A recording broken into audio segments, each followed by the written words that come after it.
All right, boys and girls, welcome to another episode of the IDP Plus podcast, where we're talking to you all things IDP fantasy football, those mixed dynasty leagues, because it is April. We are recording Monday, April 8th. So if you are looking for fantasy content right now in April, you are a crazy person just like us playing in those deep dynasty leagues. So that's what we're going to try to talk to you here about tonight. Myself, Dynasty Santa, one of your hosts, along with my handsome co-host here, Matt Record at MRecord21 over there on X. We are going to be diving right into some ADP sort of data and analysis that we here at IDP Plus we run the mock drafts all throughout the week, all throughout the month. We probably get through like almost 10 mock drafts per month to provide you with this data, compiling it from real fantasy players such as yourselves that are, wanting to do mocks in the middle of April.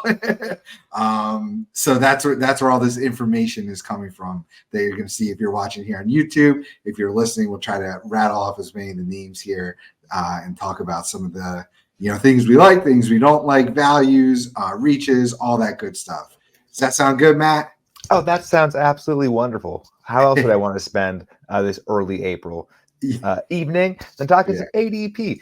Just want to make sure we're on the same page. This is Dynasty ADP, correct? Yes. Oh, yes, Dynasty. Dynasty looks like one quarterback league. Yes, one quarterback, yeah. Okay, so for those listeners out there, first quarterback doesn't go off until the 35th or so pick. So this isn't super flex. Right. Yeah, let's have a good time.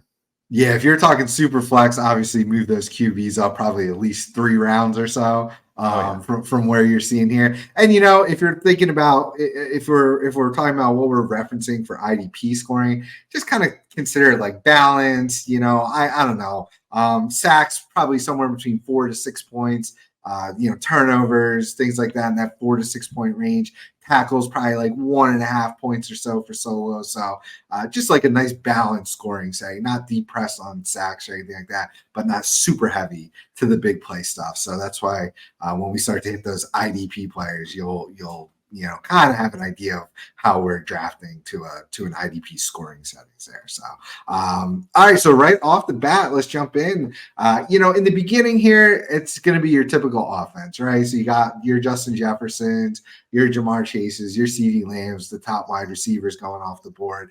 Now, where we've already right off the bat, though, got some fun, debatable topics here is at running back. So, we've got Christian McCaffrey being taken consensus as the RB1 still. Matt, who is the RB2 that you're seeing there that people are taking in these drafts? It says Kyren Williams, the Los Angeles Rams running back there, RB2.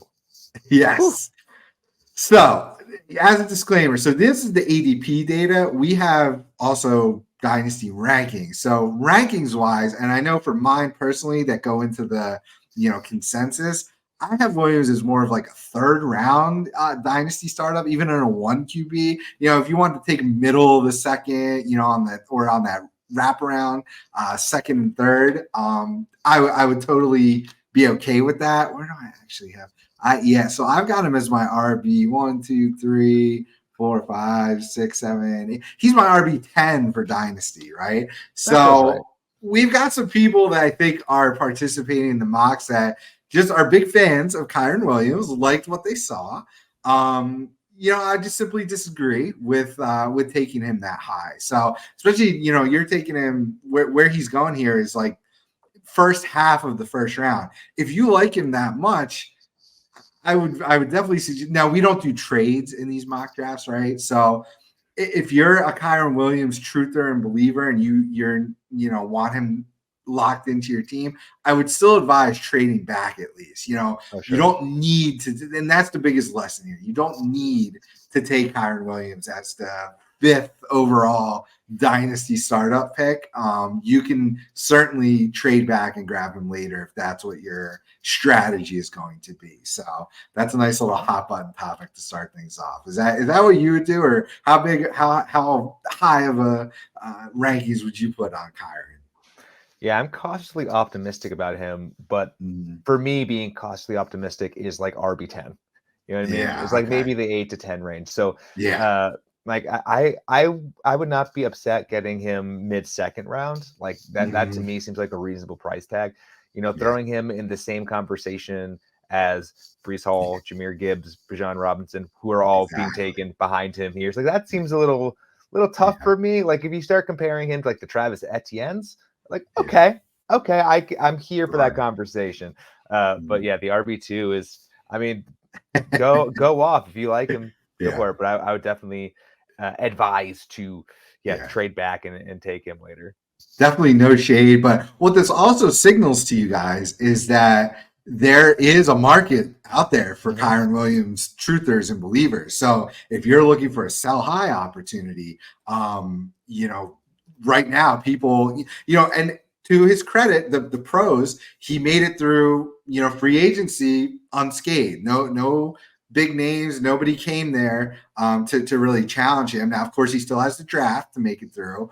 But, we've seen this. The Rams are already, they never have any picks. They rarely spend, high draft capital on running backs to begin with, at least in the Sean McVay era. So chances are he's going to make it through the draft unscathed as well. So there's certainly pros for him. It's just you're giving up a lot of value by taking him right there. So that's the main point to drive home. I do have Breece Hall as my number one, followed by Bijan, followed by CMC, but they're all basically in the same tier as well for me. So moving through some more names here, you would expect to see. Amon Ra St Brown has climbed really high, so he's getting his flowers right now. So if you're an Amon Ra manager already on your team, that's someone, again, potentially a sell high opportunity. Don't give them away. But going off as a wide receiver 4 right now in ADP, so that's nice for Amon Ra, right? Yeah, I think that's about right for him too. Like the Justin Jefferson, Jamar Chase, CeeDee Lamb, I think they're pretty established, the top 3. And we were worried about with the Lions there, Jameson Williams and all these other wide receivers. Like, St. Brown's not going to do much. And what did he do? He crushed it all last year, even with the emergence of Sam Laporta as well. I think he's one of the more solid wide receivers you can have. And he's young, right? He's just a freaking beast. Yeah. So I feel like wide receiver 4 is about that's the sticker price. That's one of those ones where it's like, if you want him, you're going to have to pay that. And I would not hate starting my dynasty team with Will St. Brown. Yeah, I mean, the league's changing. We just saw CeeDee Lamb crush the league. He's a lot of people's dynasty wide receiver 1. Like Amon Ra is like CeeDee Lamb light. So very deserving. This is one where I think we're probably ahead of a lot of other sites' consensus, but I think we're good for that. Like that is a smart, jump ahead than some of the other sites out there having Amon Ra as the wide receiver 4. So a little early maybe on Kyren, but early on Amon Ra being justified there. So yes, sir. Tyreek Hill still hanging around. That seems justified. A couple picks later, we've got our first rookie, Marvin Harrison, going off as a wide receiver 6 in the first round of a dynasty startup. Now in a 1 QB league, I'm all in. I think that's justified. I think we might look back at this time next year and say, geez, Marvin Harrison should have been the wide receiver 2 or 3 going off the board potentially, without even knowing a landing spot yet. That's how bullish, at least I am, on a talent like Marvin Harrison.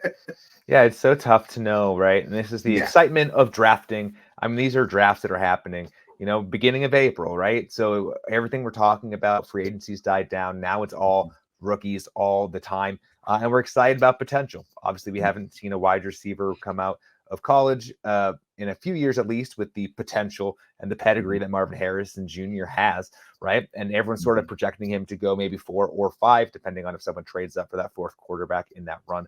So you're thinking it's going to be the Cardinals, probably at 4 or someone equivalent. And that's exciting. I mean, look, Kyler Murray to Marvin Harrison, like the Cardinals don't have a whole lot. But again, at this point, it's projection. So because of that pedigree, wide receiver 6, oh man, that's so tough. It's so tough for me. I know.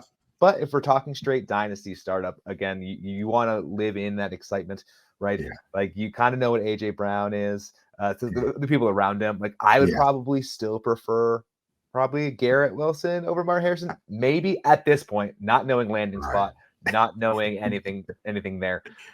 In a few weeks when we know where he ends up, that will obviously change. That's fair. So yeah, again, wide receiver 6, wide receiver 7. I think that's right in the startup because everyone else above him is obviously a known commodity who's going to crush it. I have no doubt Marvin Harrison Jr. is going to crush it, but it's so tough seeing him there, and that would have been like the end of the without a team, round, right? Without knowing where he's going to go. But I mean, that's what happens.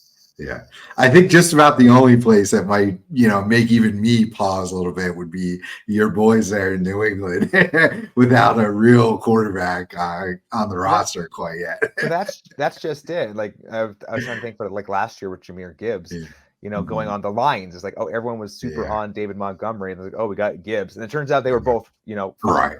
Right. It turns out they were both fine. Injuries obviously helped Gibbs there a little bit with Montgomery being out for a bit, but it's so tough not knowing where these people are going to go. And like, I just, again, my Patriots, because everything's about the Patriots, like that's just a wasteland. Like we need to get offensive players, but for the next 1 or 2 years of those players' life in New England is going to be terrible.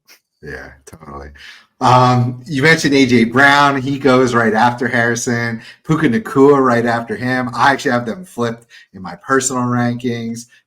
What do you think about just those two, Brown versus Nacua quickly?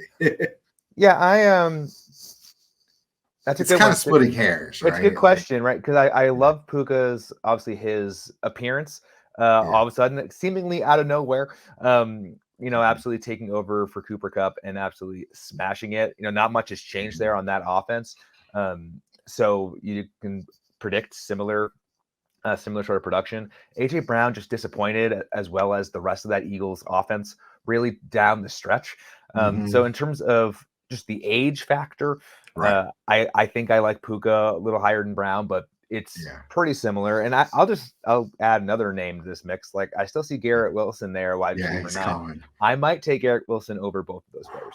Okay. At this now, is that just belief in Rodgers? Because I mean, last year, with those quarterback troubles, we've seen other truly elite wide receivers be quarterback proof, right? DeAndre Hopkins of the world, Andre Johnson's of the world in past years. Even Jahmyr Gibbs was eating with Jake Browning. Garrett Wilson had a pretty disappointing letdown year with no Aaron Rodgers at the helm. So is that just a belief in the Rodgers connection coming back? Yeah, that's belief in the talent. Yeah, for sure.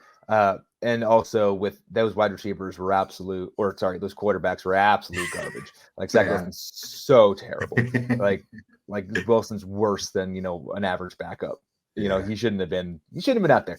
So that's just faith that they're going to figure out how to get the ball in their best players' hands. Rodgers is rested. Sure, he's old, but no, that's just a gut feeling. Just a gut feeling. Yeah, I hear you. I'm a little lower on Wilson, but totally understand. So this is a draft. I just switched up to a sleeper draft here. This is one of the mocks that we're in the middle of that's going on right now that will be adding to this ADP data. And you can see it plays out pretty similarly. Kyren Williams at the 1.5, but Marvin Harrison went the 1.7 here as the wide receiver 5. So he even moved up a bit. Amon Ra right behind him, Bijan Brees. I took Puka Nacua, and I got AJ Brown on the swing. So I was the 11th pick. And I went Nacua first, kind of gambling. Our boy, Big Axe, the Axe Man, took Jahmyr Gibbs, and your guy Garrett Wilson, leaving me with AJ Brown. So nice little start there to the next mock draft. So that might fluctuate a few of these guys a teeny little bit there. So, yeah, and you're really splitting hairs between those two. Yeah, like it really is. You can make the argument for any of them. It's just which person do you feel the most confident in the longest? Really. Yeah, exactly. So that about rounds up round 1 here. Diving into round 2, kind of starts off with Jonathan Taylor. So the RB6 starting off the second round. There's Garrett Wilson, Travis Etienne, Saquon Barkley, Jalen Waddle. Our next rookie, Malik Neighbors, going off as the wide receiver 11. Josh Jacobs, I was really surprised when we were looking at this pre-show. I think that jumped out to both of us. Josh Jacobs, RB9, but being, going in the early to mid second round of a dynasty startup there. So that's interesting. Drake London, who I would prefer to have over Josh Jacobs, goes next.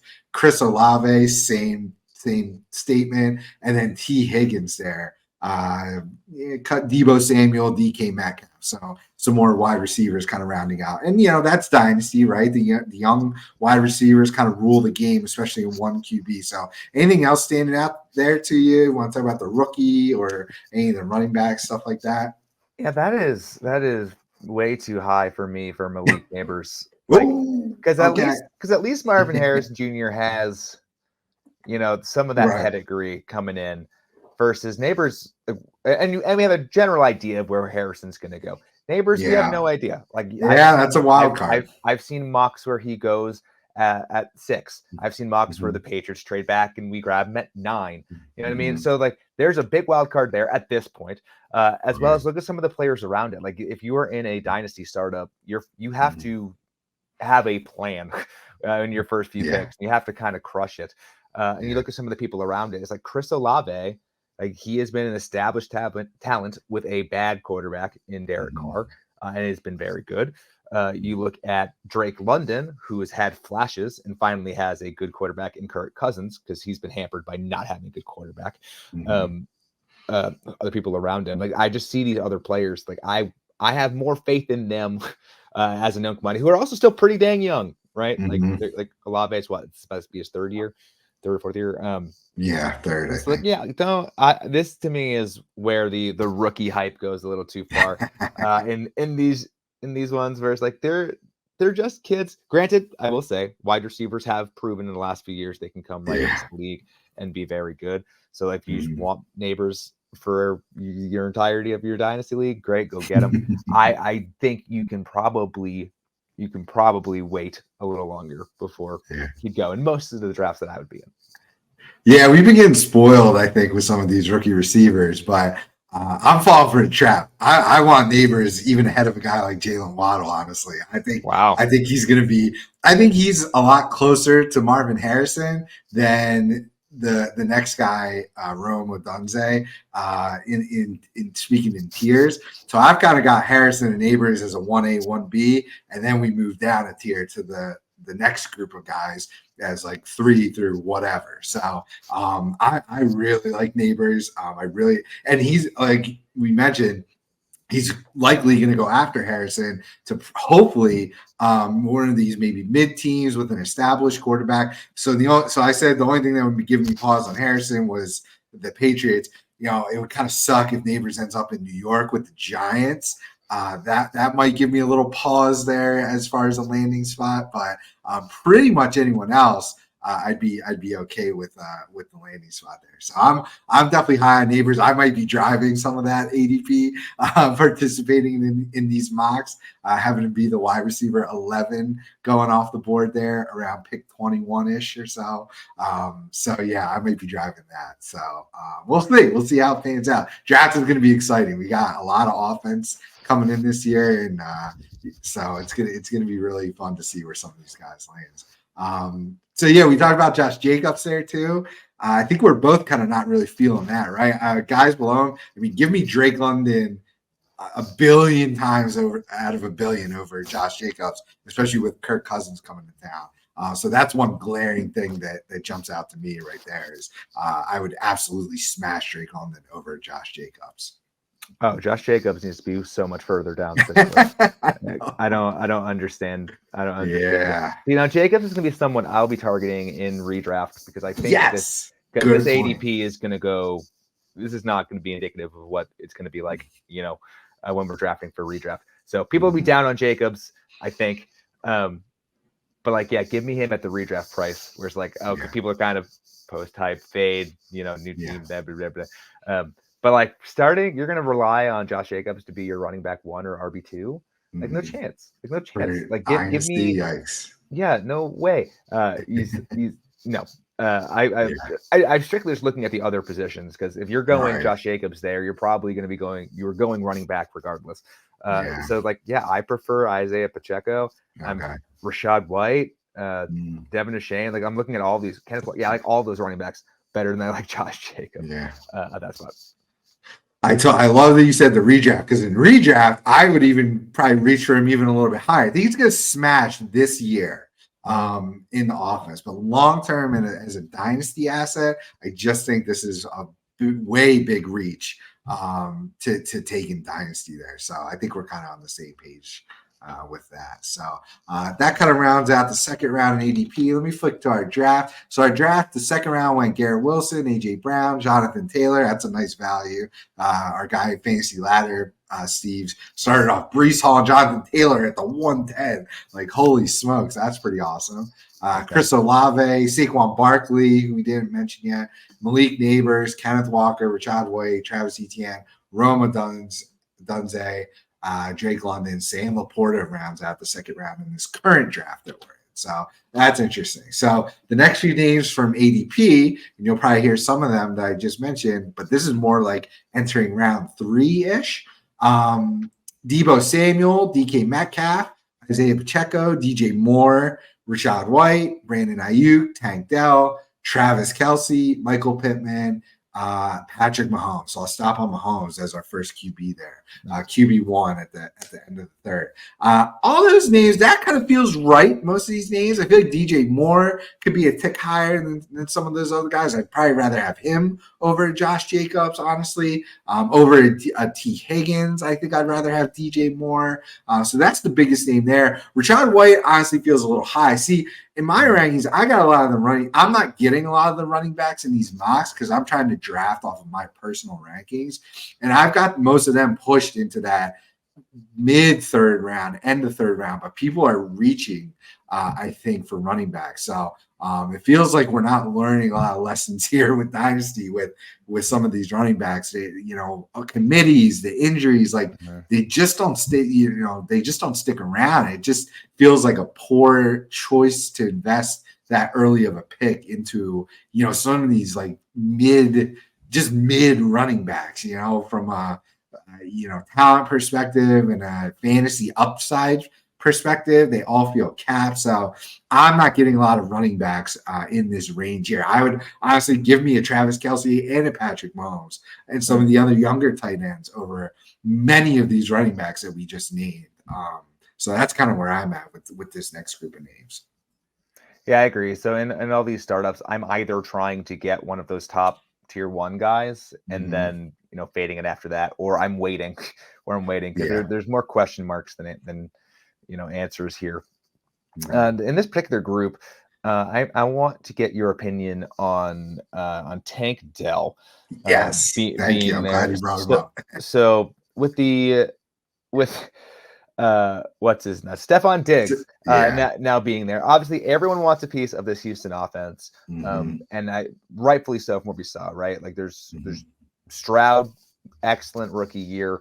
Everyone's super jacked about that entire team, and we're going to see their ADPs be really high, right? Right. I am wary. I am wary of investing too much in this Houston offense outside of CJ Stroud. I mean, Stroud is obviously player independent, but just interested to hear your opinions on like who are you going after on the Texans in terms of pass catchers? Is it Diggs? Is it Tank Dell? Is it Nico Collins? Is it Dalton Schultz? I believe is the tight end there still. What do you think? Because to me, wide receiver 19 for someone who may be the wide receiver 2 or 3 is a bit steep. But what do you think? Yeah, this data has all been being compiled. The Diggs stuff happened just recently, so I think the draft you can see Buffalo still on Diggs's team. Right. It hasn't even been updated yet. Because all the data of compiling this was before the trade. Even this draft that we're in the middle of that I'm showing you started before that trade even happened. So I think the hierarchy, it crushes Dalton Schultz value. He plummets. There's just not going to be enough targets to go around. Then I think it hurts Nico Collins second most, and then Tank Dell, and then Stephon Diggs. I think Dell's definitely going to drop a little bit in my personal rankings, but probably not as far as many people would think. I think I'm probably going to have him neck and neck with Stephon Diggs, but still ahead of Stephon Diggs, A, from the age factor, and B, from the rapport that we saw he created with CJ Stroud. Right? We have no idea what the rapport is going to be with Stephon Diggs. So also Diggs, we're hoping and we're thinking Diggs is going to be coming out of the slot a lot, whereas Collins and Dell were both kind of playing those X and Y receivers. So we're going to really have to see who is on the field in 2 wide receiver sets and things like that. Is Diggs going to supplant someone on the outside, either Collins or Dell? And then, of course, when it goes 3 wide receiver, it's most likely going to be Collins and Dell outside with Diggs in the slot, which obviously favors Diggs as far as target shares go. So for this year in redraft, Diggs should be the first guy off the board.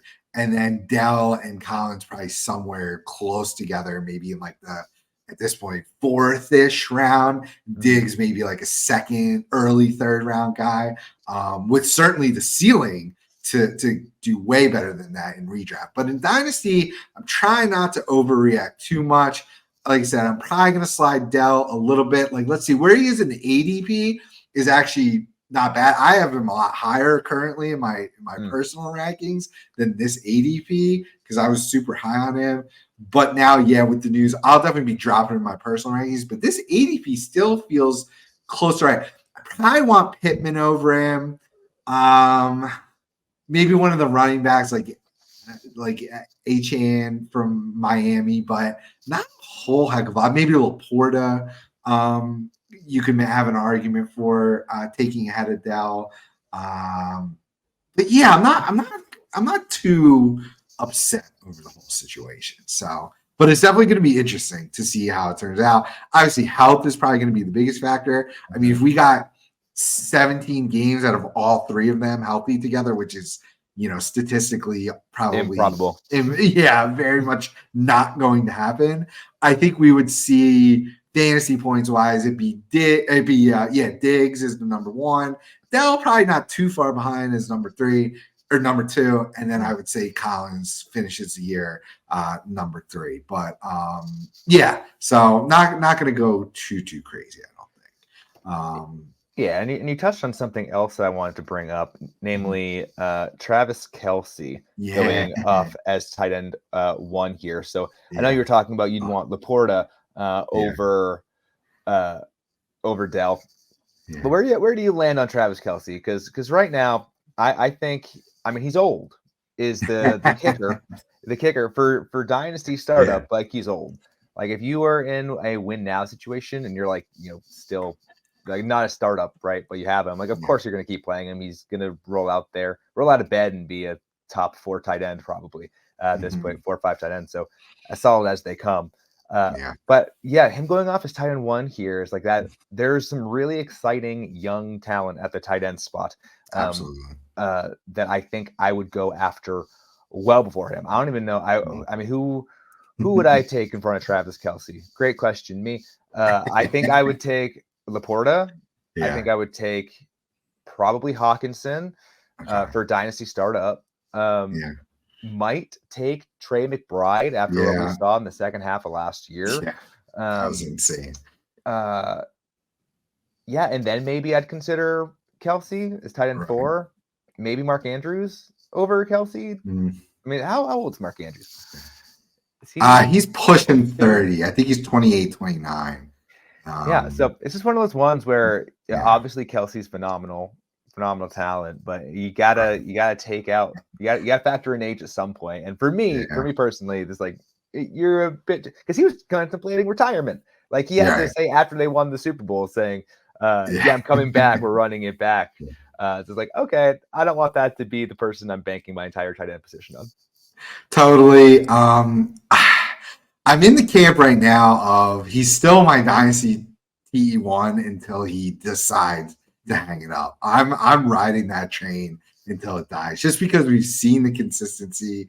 I don't know if the dip was necessarily age related, but more just kind of, we saw Mahomes go from a monster season when people were doubting him in 2022, and he finished as, one of his best, if not the best statistical season when he was going off the board as like QB3-ish, even in Dynasty, not only redraft. So for me, I'm betting on the consistency of these guys that I've seen. And with him being attached to Mahomes still for probably 2 more years or so, I'm willing to ride that window out as the TE1. So it might fluctuate whatever mood I'm in. If I'm doing a million startups and and I feel like diversifying my TE portfolio, yeah, I'll go with a Laporta. He's probably the only one right now that I would be okay with taking ahead of Kelce, maybe McBride. I'm a little lower on Hockenson than most. The injury kind of worries me coming back, hopefully, and now new quarterback, losing Cousins. So that kind of worries me a little bit with Hockenson. So it's really like Kelce, Laporta, McBride, all in sort of how I mentioned the rookie tier, like or the end of running back tiers, like in one big tier there as a TE1 for me. But yeah, if I'm numbering the rankings, Kelce's still 1A for me. Now, as far as the Dell situation, I still don't. I know. Again, it comes down to mood. Like, right. I'd be more willing to take Laporta ahead of Dell. I don't know if this is going to make sense. In my brain, it makes sense. Sure. I'm more willing to take a Laporta as a TE1 ahead of Dell than Travis Kelce. I'd still probably rather have Dell over Kelce in a startup, but Kelce's still my TE1, but I'd be willing to take a Laporta ahead of Dell. That's me sort of just advising others because I know a lot of people aren't going to agree with me having Kelce as a T1, and I'm cognizant of that. So I'm trying to compartmentalize here of what I personally would do versus what I would advise potentially other people to do, which is what we're here to do. So that's how we're if any of that made sense. Yeah, I mean, if you're listening to us, either we're helping advise you and you vibe with what we're saying, or we're helping you confirm your own beliefs, right? Like all fantasy football is just gaining insights, like just a conversation, and then just be able to back up why you're doing what you're doing. Speaking of, if you'd like to support us and this show and our website, we have one of the best sponsors in the fantasy football industry that is a sponsor of this show, and that is Trophy Smack. Yeah. So you'll hear it every week for a while here, but Trophy Smack just has awesome products surrounding fantasy championship memorabilia. It's not just, bucketed to fantasy football. You can get your fantasy baseballs stuff, fantasy basketball, hockey, fantasy cricket, fantasy soccer, fantasy NASCAR, anything that you do. You can do, if you have a home cornhole league, you can get all this stuff customized, get championship rings, championship belts, and the best trophies that you've ever seen. They do it all. It's all customized. It's all very fairly priced, in my opinion. $100 or so for a huge, awesome trophy. You just can't beat it. And they have fantasy loser stuff. So if you've got your toilet bowl, they have literal toilet seats, onesies. They have parking signs that say "I stink at fantasy football." All sorts of cool stuff. So if you'd like to support them, like to support us, you throw in that code IDP guys at checkout, and you get a free championship ring along with your order. So what else about Trophy Smack there, Matt? We just love them. Great people to work with, great products, really elevates your leagues or whatever to the next level.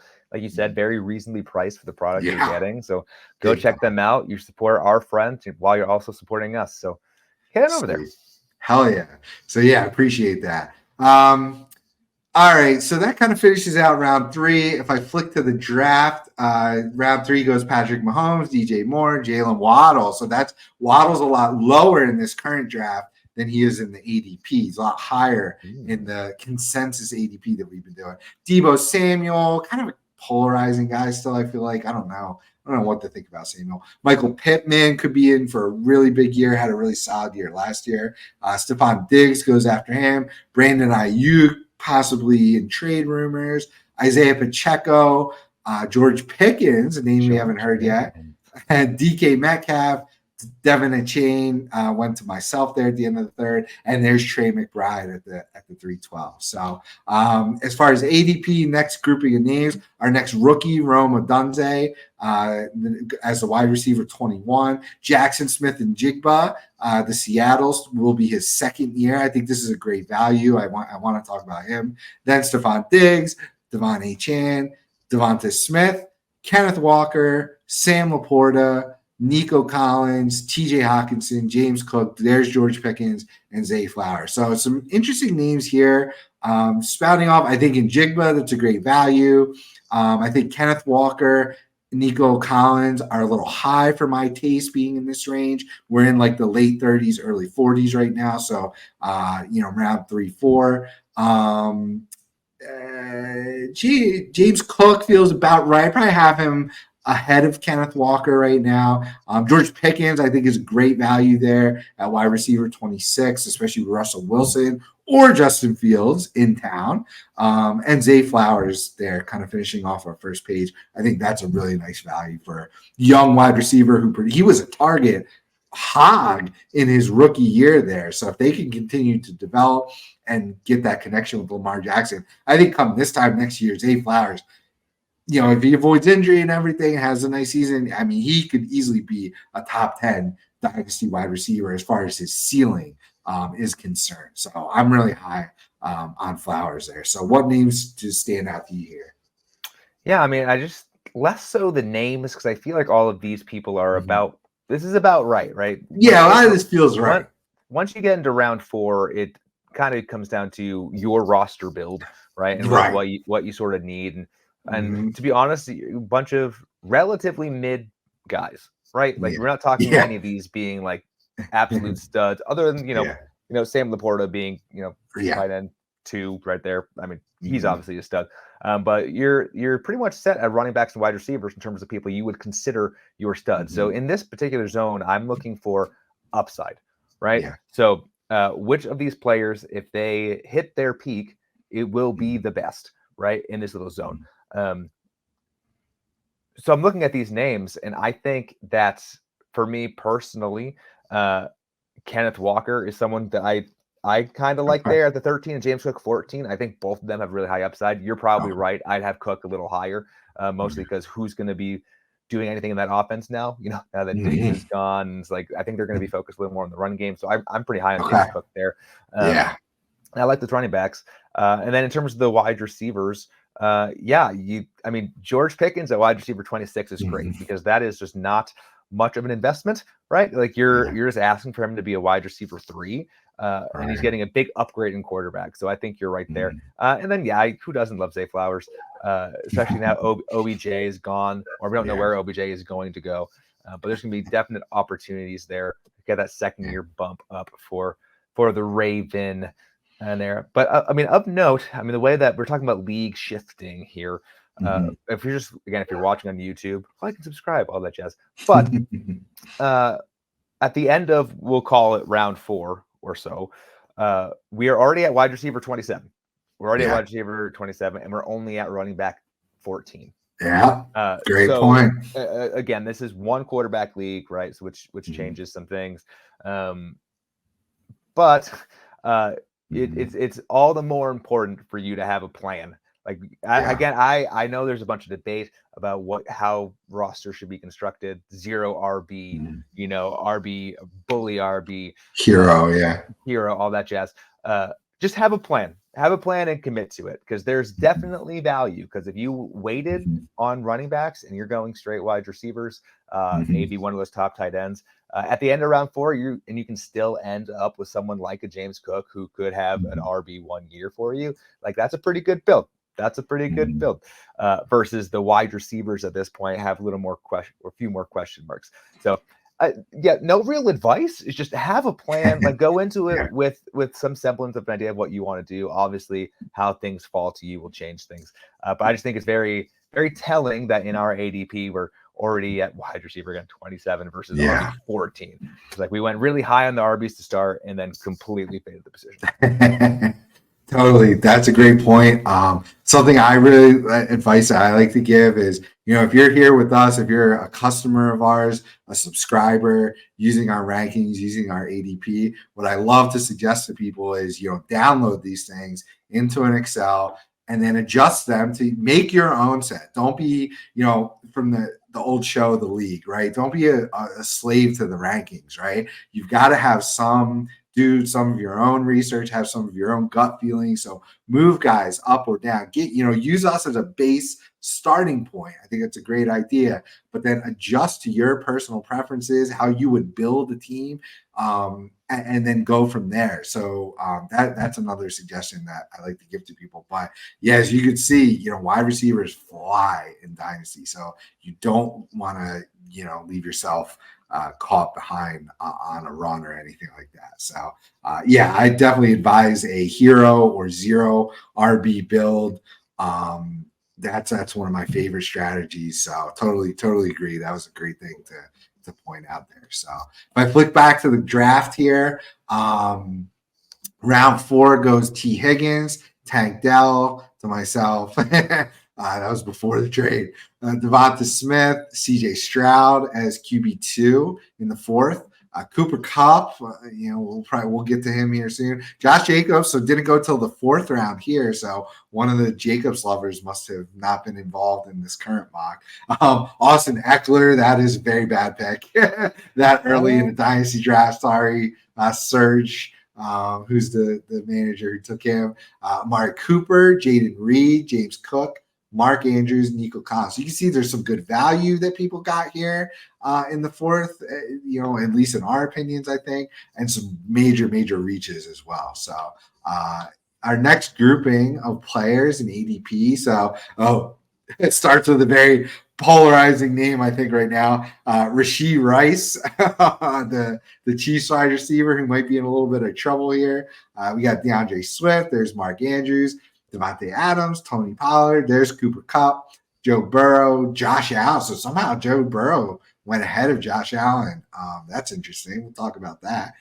Derrick Henry, Jordan Addison, Javonte Williams, old man Mike Evans hanging in there, Terry McLaurin, and Amari Cooper. So that kind of rounds out the next round or so. So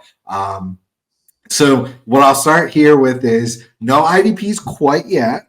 This is round like 5, 6-ish right here. It's about right. If you're in a league that rewards IDP scoring majorly, you probably have some IDP, some of the top names start sneaking in around here. But for us, again, remember I said we're kind of going off more of a balanced system. So IDPs are probably going to, your top IDP will probably finish as a top 24-ish so player at the end of the year, which doesn't really warrant a huge investment in a dynasty startup, because we're talking about usually larger rosters and things like that. And IDP is just so much deeper. Remember, all 11 players can score fantasy points, so it's just a much deeper pool of players. So we're not quite hitting any IDP players yet, but we are getting there soon. So does anybody here jump out? So like I said, to Josh Allen behind Joe Burrow there kind of stands out to me. I would probably take Allen. He's in the same tier as Mahomes as me. We saw CJ Stroud go as the QB2 in the mock draft that's currently happening. So we'll see him elevated. And I feel like Burrow dropping with the injury, but all things point to him being healthy. So I guess I could see it. Yeah, let's talk quarterbacks there for a second. Yeah. So, I mean, Pat Mahomes going off as the first QB taken, that shouldn't be a surprise. Obviously, with all the trading and all the hype around the Texans, there is some steam. But there are some people out there that are like, is he QB1? They're going to reach. Not for me, but you can't tell me drafting him isn't exciting though. It's going to be fun. Be a fun person to have on your roster at this point. For me, regardless of who he has to throw to, I still think Josh Allen is QB2. He's done it for so long. Part of these ranks aren't necessarily that he will finish as QB2.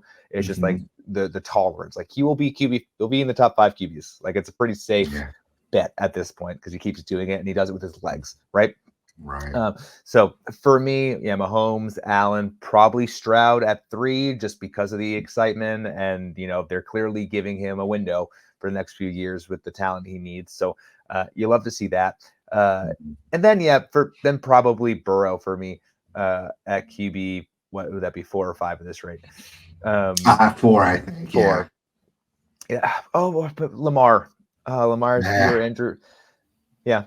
So to me, that again, the QBs are deep, especially in QB1 one QB leagues, you are going to be able to get someone pretty dang good. Oh, and Jalen Hurts too. Yeah, there's so many QBs that are so heckin' talented. I'm just scrolling down this list, right?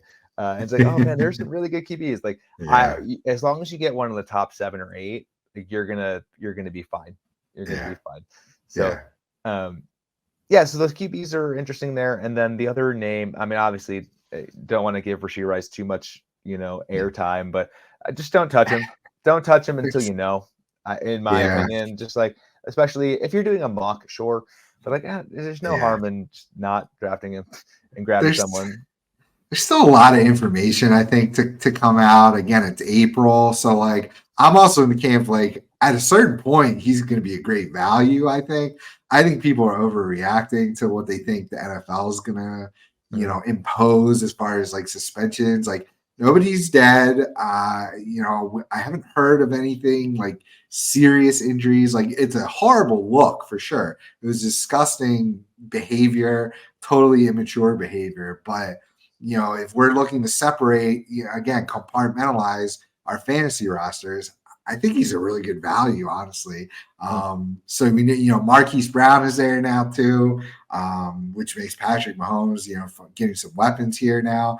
I still, Rashee Rice, second-year guy, like, still think he has great ceiling. So the further he falls, the more attractive he's going to be to me in a fantasy environment. So still got a lot of information to wade through and a lot of time before any real information or impact comes along being handed down from the league. So definitely a polarizing guy and a high risk, high reward type scenario here. So and something else I want to talk about is Mike Evans there sneaking in at all the old guys start to come around right now. At a certain point, because we talk so much about your strategy going into these startups, right? Like, obviously we prioritize youth, right? Because it's a dynasty startup, and you prioritize situation. Well, I'll tell you what, at this point in the draft, you've kind of taken your risks with your young guys. I love taking at least 1 or 2 of these guys that's going to perform, that he signed a 2-year deal. Like, yes, he hit 30, so like he might slow down a little bit, right?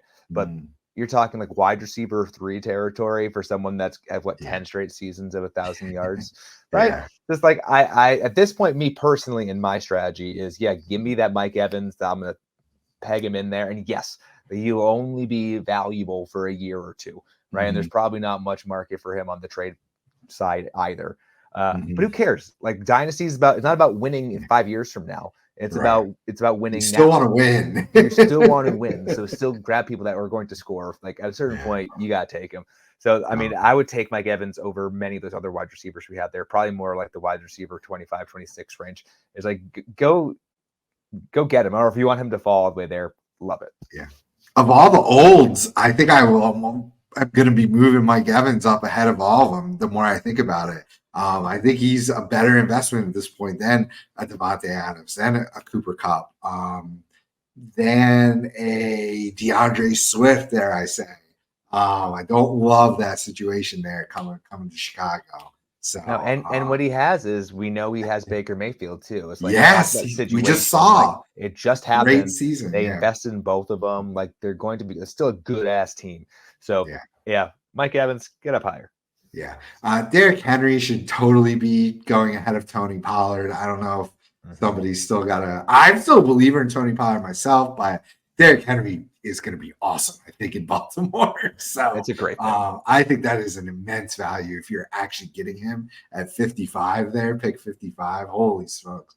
Jordan Addison feels a bit, I think he's going to be dropping a little bit in my rankings now. Like, just, Sam Darnold or someone else and a rookie. Like, I don't know. I think he had a decent enough rookie year, but it just feels like he's going to be a potential bust, at least in year 2, in relation. Now, long term, if they get a quarterback, if they develop one, maybe he'll be fine. But he's just worrying me a little bit right now. So, agreed. All right. The next set of names there, Brock Bowers, so an interesting rookie. I believe he's the rookie 4 coming off the board there. Trey McBride, George Kittle, that's way too high. Christian Kirk, Austin Eckler, that's still way too high. Joe Mixon, now in Houston. Kyle Pitts, hoping for a bounce back. Ramondre Stevenson, Dalton Kincaid, Christian Watson, Jerry Judy, and then another rookie, Brian Thomas, the rookie wide receiver. So, man, Brock Bowers over Trey McBride. I love Brock Bowers' potential. I'm a big believer in some of these rookies, but I'm not taking Brock Bowers with no team over Trey McBride. No way. 100% agree with you there. I mean, yeah, it's the rookie hype. Yeah. I mean, obviously Brock Bowers is, has some pedigree coming out, like, highly graded tight end, probably tight end 1 this year, coming out. But like, no, give me someone at that point that we at least a little bit established. Like, especially rookie tight ends they're hard to hit the ground running. We've seen it. Like, in the can't miss prospect that was Kyle Pitts. He missed. Like, you can't, like, there's no guarantees in the NFL, right? He missed so far. Again, I'm tight end 8 is good, I think, for Kyle Pitts right now. But like, no, I mean, take a Trey McBride. I think he's going into his 3rd year now.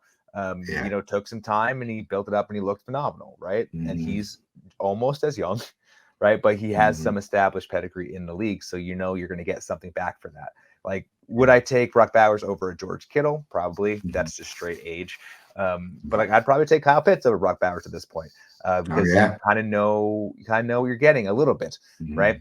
Versus we don't know where Brock Bowers is going to be, which is honestly a cheat code for this particular podcast because we just said rookie.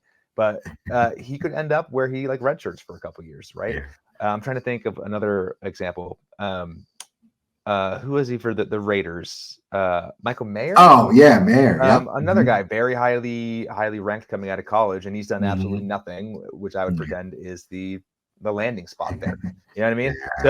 So Brock Bowers being tight end 5, again, if you want to go young, but I will be super happy if I'm drafting right behind you and I can just steal the McBride.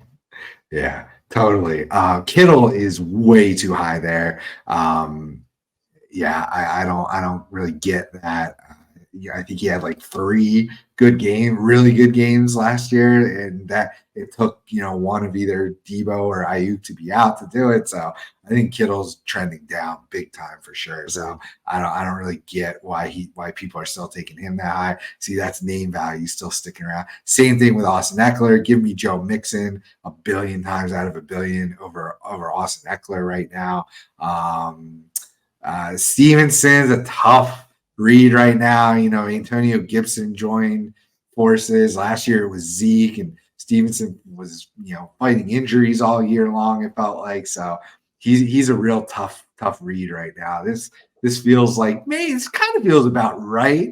But when you look back at your build, if he's your RB2, God forbid your RB1, if you did a 0 RB build, you're even like RB2, even you're kind of like, probably not feeling great about that, right?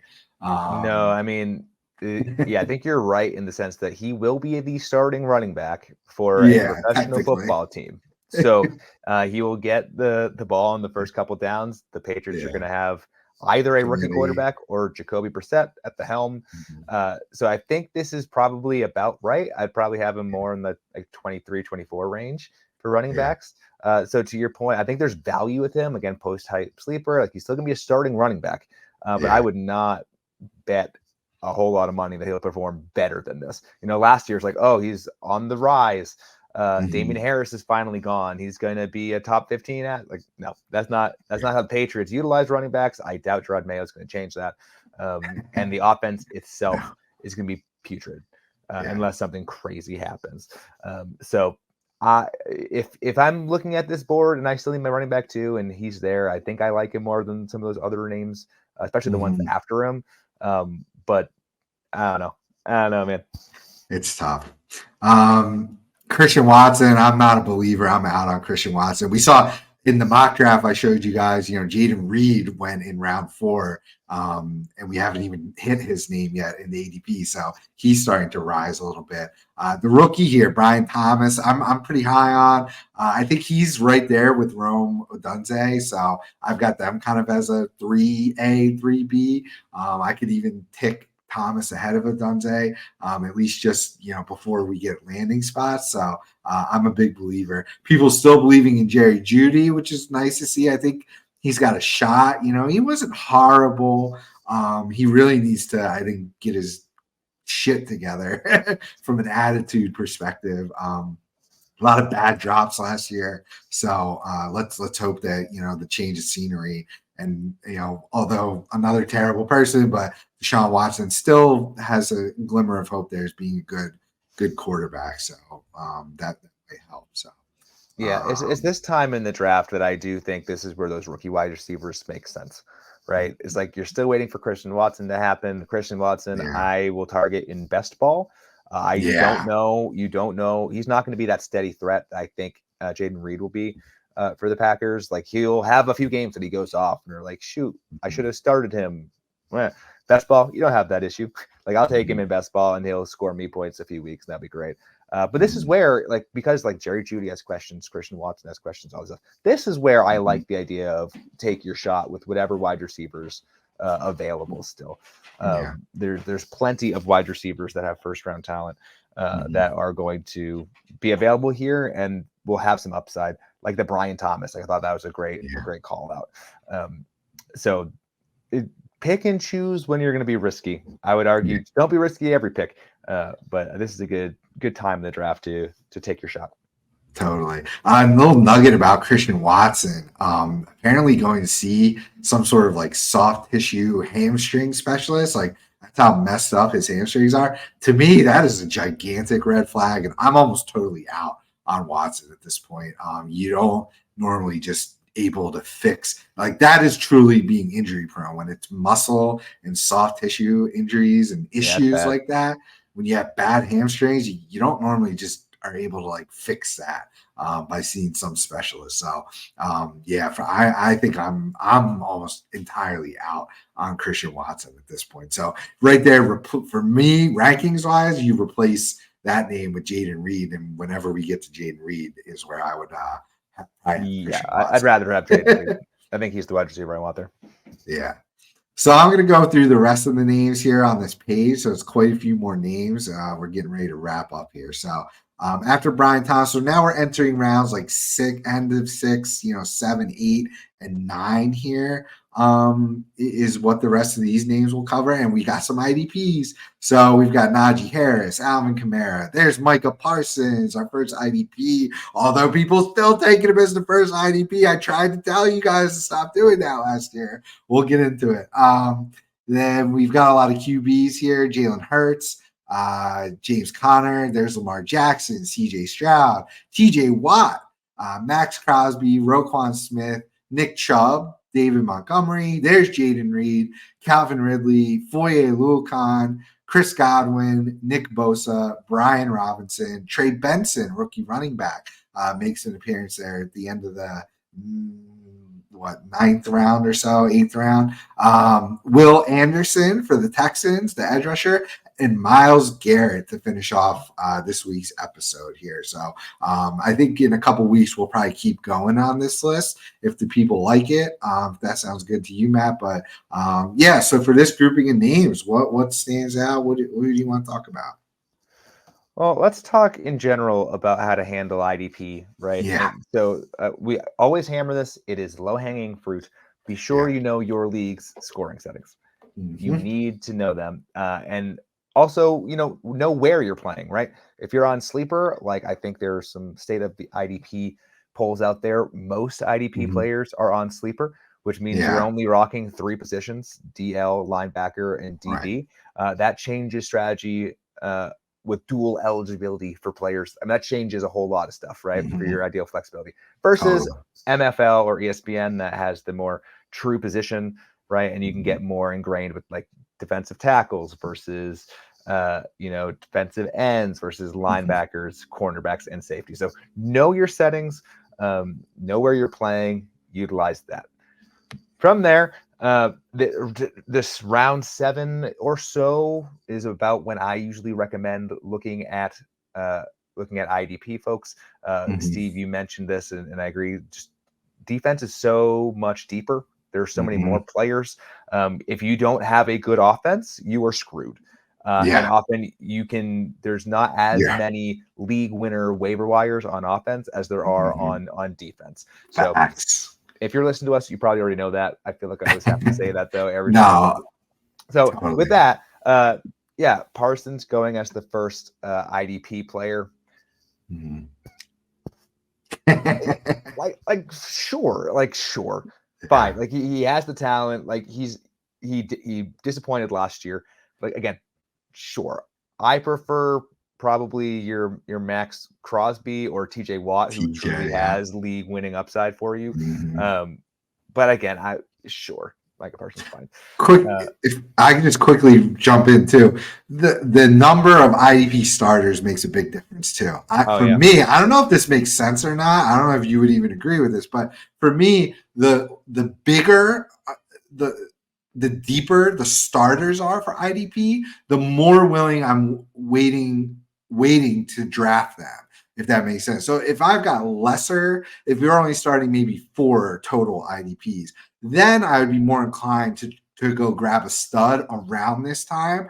But if I've got deeper IDP rosters, I just know there's so many more players out there that can come close to averaging the same number of points as some of these studs, at least on a week-to-week basis, that I'm more willing to punt IDP the deeper and the larger the starting rosters are. So I don't know if you would agree with that strategy, but that's just me personally, how I would treat IDPs in these kinds of startups. Oh, I agree. I mean, the more IDP players you're playing, it's not like the less they matter, but you have more availability to have the average be fine. Versus if you're only starting 1 or 2, it's like, go get your set it and forget it guy, or a couple guys, and then kind of move on from there. We're aligned there. Awesome. So that makes sense. I'm right there with you. I'd rather give me a TJ Watt, a Max Crosby, a Myles Garrett. I would probably all take ahead of Micah Parsons personally. But again, one probably giant tier. We had our tier show last year. It's probably not going to change that much to this year, quite honestly. But yeah, I just don't. There's an infatuation with Micah Parsons. I think, being on the Cowboys and, how far reached and how popular that team still is for whatever reason. People just get infatuated with Parsons. He's a huge name. Taking him over, the Watts and the Garretts and the Crosbys of the world. So I get it. It's fine. And usually we can go on a whole nother tangent, which we won't, but, being listed as an LB, even LB1 for Micah Parsons, and TJ Watt is an LB2. All depends on your platform. But, some of the other true linebackers that we saw come in here, Roquan's still up there as the number 1 guy. Foye Oluokun just signed an extension, so he's sticking around. He's got an argument now to be the Dynasty LB1. I personally have had him a bit lower in years past because I really just wasn't sure or totally bought in if he was going to stick around. But with this contract extension, like a 4-year to stay in Jacksonville, then I believe what the NFL is telling me on that one. So he might move in ahead of Roquan even. It's funny you mentioned him because he's the one guy I wanted to mention this. I think he's my LB1. I've been the biggest hater of him the entire time. He had the 1 year in Atlanta, and you're like, he's going to just repeat this. They paid so much money, and then he kept doing it. And then last year, my line was like, oh, well, they're not going to pay him again, so like he's going to be gone somewhere else. And then they just gave him the bag, and he just continues to do it. So I think he has to be LB1. I mean, if you go Roquan, sure, that's fine too. But it's like enough of the like, oh, Foye is not going to happen. He's going to continue crushing it. Totally agree. It's nice to see them sneaking in there. As far as some of the offensive counterparts, I like seeing David Montgomery. I think he could have an argument to be a bit higher there. Nick Chubb really worries me. I wanted to stick with him and be a believer, but the more I look back on it and hearing, actually not hearing much information about his progress. In this case, I think, no news is bad news, because I haven't heard anything. So that worries me a little bit there, going forward. He's no spring chicken. We talked about Jaden Reed, definitely flip-flop him and Watson. For me, I probably have Watson even way lower. Chris Godwin here had a rough year with Baker. I think he could bounce back a little bit. So I think Godwin's a really good value there. Trey Benson being the rookie RB1, definitely debatable at this point. There's probably 3 or 4 guys in that conversation, especially pre-draft capital and pre-landing spot. Yeah, that's it's so a landing total toss spot. That's so landing spot dependent. So that could be a bit of a reach. I do love seeing Will Anderson sneaking in here right above Myles Garrett. That actually surprises me. I don't know if that's where I would have them ranked. I'd probably just flip-flop them. But, hey, you're getting the young, hungry beast there, Will Anderson. You can't go wrong with any of these IDPs that are going in this range here. So really, I think this all kind of makes sense to me, right? Yeah, in general, I mean, I like our ADP here, and again, it's all league dependent. Again, 1 QB for this one and Dynasty, and people have their guys. Which again, we've mentioned this already in this podcast, but have your guys. You know about when they're going to go. Use this information so you can make sure you get the people you want at a price you're willing to pay. Totally. If I just quickly flick back to the current draft, we can see the color coding here. Some of the first IDPs.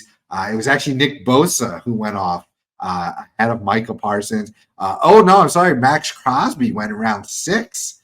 And then it was Nick Bosa, Micah Parsons, and Aiden Hutchinson, and Roquan Smith and Brian Burns all went in a row towards the middle and end of round 7. Then Foye Oluokun, Fred Warner snuck in there to round 8 ahead of TJ Watt. Then Josh Allen, Myles Garrett, Will Anderson, Ernest Jones, Zaire Franklin. So we'll leave you there at the end of round 8. For those of you who jump on the YouTube, you can see the mock draft image here is up, so you can use that to kind of guide you in comparison to the ADPs that we were showing on the screen as well. So if you're audio listening, highly recommend you just take a quick jump over to the YouTube there to check out some of the imagery if you want to screenshot it to use it, or better yet, become a subscriber, have full access. You see that code right there on the bottom, IDP plus pod there, 10% off. Try us out, and hopefully you'll stick around for the whole season, because we do an awesome job. I'll toot our own horn here. We do an awesome job in season as far as recommendations, start sits.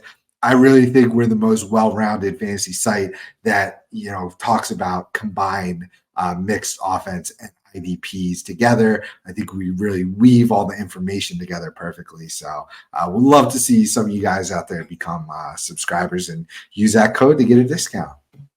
Heck yeah, couldn't have said it better myself. So we will talk to you guys in a couple of weeks. I think this was fun. I think this was really good. So I think in a week or two, we'll talk to you. We'll keep digging deeper into that ADP data. This draft will probably have been finished up, so we can see how that results went in comparison, and talk about some good sleeper names, some deeper names for you there post round 8 in your dynasty startups. So we'll see you next week. Matt, sign off for the good people. Yes, sir. Stay safe out there, friends. We'll talk to you soon. Thanks for listening. Thanks for watching.